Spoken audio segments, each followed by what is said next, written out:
এই নিমকিটা দেখো কতটা খাস্তা মুচমুচে হয়েছে, দেখো মুড়মুড় করে ভেঙে যাচ্ছে, একদম দেখো গুঁড়ো হয়ে যাচ্ছে, কত সুন্দর দেখাবো, দেখো কতটা গুঁড়ো হয়ে যাচ্ছে। হ্যালো বন্ধুরা, তো আমি আজকে আবার অন্য দিনের মতো নতুন একটা রেসিপি নিয়ে এসেছি। আজকের রেসিপি হচ্ছে নিমকি। আমি এই নিমকিটা কিভাবে বানাই তোমরা দেখতে থাকো। তো চলো রেসিপিটা শুরু করি। প্রথমে আমি একটা গামলা বাটি নিয়ে নেব। এই রেসিপিটা বানাতে আমার ময়দা লাগবে, তো দেখো আমি এই বাটি 2 বাটি ময়দা নিয়ে নেব। তো আমি এই বাটি 2 বাটি ময়দা নিয়ে নিলাম। মোট আমি 400 গ্রাম ময়দা নিয়ে নিয়েছি। তোমরা চাইলে একটু কম বেশি করে বানাতে পারো। এবার আমি ওর মধ্যে একটু লবণ দিয়ে দেব, একটু সামান্য পরিমাণে বেশি দিয়ে দেবো। একটু নিমকিটা একটু নোনতা নোনতা হলে কিন্তু খেতে খুব ভালো লাগে, তার জন্য হাফ চামচ কালো জিরা দিয়ে দেব। কালো জিরাটা দিলে খুব খেতে ভালো লাগে, তার জন্য দিয়ে দিলাম। ওর মধ্যে আমি সাদা তেল দিয়ে দেবো 4 চামচ।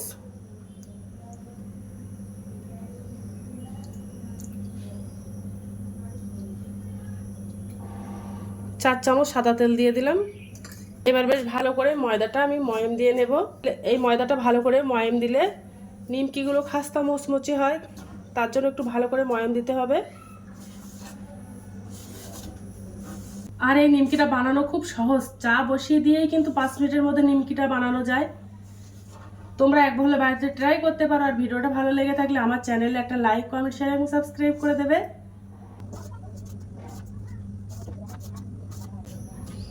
তো দেখো ময়ামটা আমার দেওয়া হয়ে গেছে। কি করে বুঝবে ময়ামটা দেওয়া হয়ে গেছে? দেখো মুঠো করলে দলা পেকে যাচ্ছে, আবার হাত দিয়ে চাপ দিলে আবার ভেঙে যাচ্ছে, তার মানে আমার ময়ামটা ভালো করে দেওয়া হয়ে গেছে। এবার আমি জল দিয়ে একটা ডো বানিয়ে নেব। আর জলটা আমি অল্প করে করেই দেবো, দিয়ে একেবারে নাও শক্ত নাও নরম করে একটা ডো বানিয়ে নেব।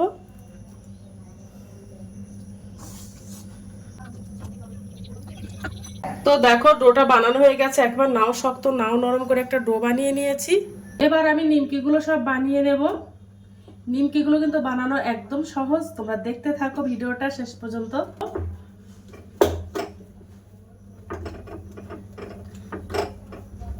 ডোটা ভালো করে একটু মেখে নেব। এবার আমি নিমকির জন্য লেচি কেটে নেব। এবার খুব বড় বড় করে লেচি কাটবো না, একটু ছোট ছোট করে লেচি কেটে নেব। এবার বেলে নেব লেচিটা, গোলাকার রুটি বেলে নেব।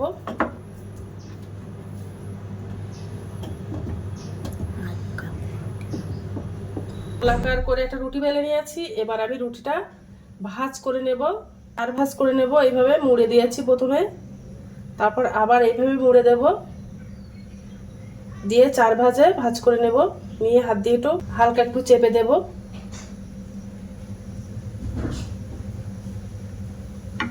দেখো এবার আমি একটা কাঁটা চামচ নিয়ে নিয়েছি। এই কাঁটা চামচ দিয়েই আমি নিমকিগুলো ছিদ্র করে দেব। এইভাবে কাঁটা চামচ দিয়ে একটু ছিদ্র করে দেব। তো দেখো ছিদ্র করে দিয়েছি। তো আমি আরেকটা নিমকি বানিয়ে নেব।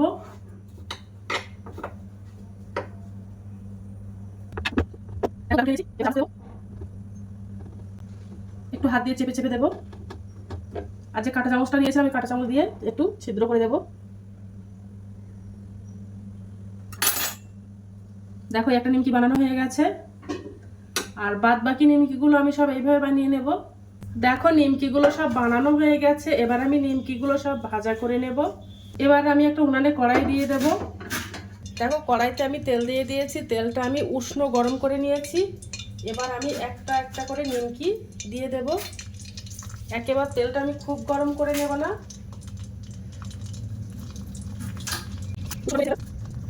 উনানের জালটা একদম লো করে দিয়ে নিমকিগুলো ভাজা করে নেব। এইভাবে নিমকিটা ভাজা করলে খাস্তা মোচমোচে হয়, তার জন্য আমি এইভাবেই ভাজাটা করে নেব। এবার একটু উল্টে দেব।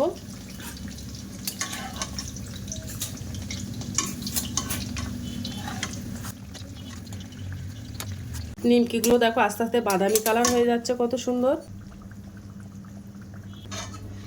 এই নিমকিটা ভাজার সময় একটু হাতে সময় নিয়ে নিমকিটা ভাজা করতে হবে, তাহলে খাস্তা মুচমুচে হবে।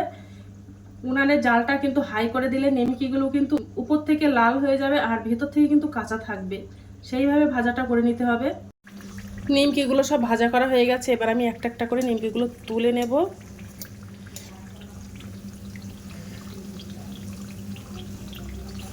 সব নিমকিগুলো সব বানানো হয়ে গেছে। এই নিমকিটা খেতে যেমন সুন্দর, খেতেও কিন্তু দুর্দান্ত। তোমরা একবার বাড়িতে ট্রাই করতে পারো।